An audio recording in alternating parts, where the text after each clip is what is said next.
idea. It was pretty unpleasant. I don't know, like, I can't even think of that. It's just like my mind was just completely with. This could be very, very bad. That guy, I've met at bars before. I'm gonna get to know you. All right. But more importantly, you're gonna get to know me. I'm Christian Nilsson. And I'm Caitlin Becker. And you're watching HuffPost Live. When Caitlin and I went out to explore a completely different kind of haunted house experience, we had no idea just how different it would be. You expect costume actors to get into your face, but what we found was an experience that got into our heads. We arrived at Nyctophobia, a privately run Halloween experience out on Long Island, completely unaware of what was in store. And before Caitlin and I knew it, we were blindfolded and tossed in the back of a van. The basic idea behind the beginning of this is building up suspense so that you're sort of on edge when you go in. Then, of course, when you arrive, you're brought in and there's more suspense building where you're just sort of waiting for the experience to start and wondering, you know, am I hearing things, am I seeing things because we've got maybe strobe lights on you or something. And then it begins, and you go in, you're going into the dark. Going into it, we were under the impression that Caitlin and I would be walking through Nyctophobia together. 2 minutes in, we were pulled apart.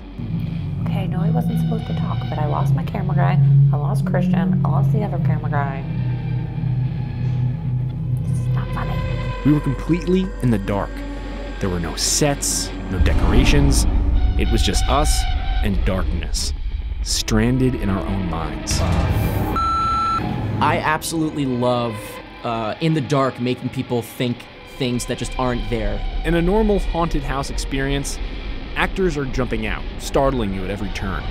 But here, they were just there, talking. Rather than scaring us, we were scaring ourselves. Don't lie to me. Okay. What's your name? Christian. How old are you? 26. When you were growing up, did you have an imaginary friend? Yes. Being honest is such an important part of it for this whole experience because you want to give yourself to it to get out what we're trying to give you. You believe your own bull? Sometimes. There was an incredible amount of trust here. I mean, think about it. I don't know any of these people, and I know they're trying to mess with me, but still, here I am, walking into the darkness, taking their direction of when they say to step up or step down. That trust was tested when they demanded I blindly drink who knows what out of a cup. All of it. Don't smell it, just keep drinking. There you go. All of it. There you go. No matter what, it's definitely unnerving. I would say the main thing we want to do is make people feel unsettled. The worst part was some creepy guy with mommy issues holding onto my back and screaming and crying. I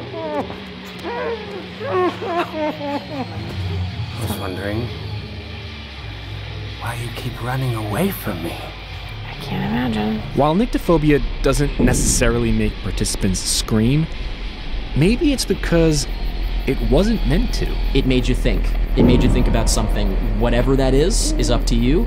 But in pretty much everything I do, I just want people to think and I want people to relate and I want people to just sort of ask questions of themselves maybe that they haven't considered before. Don't ever tell anyone about us.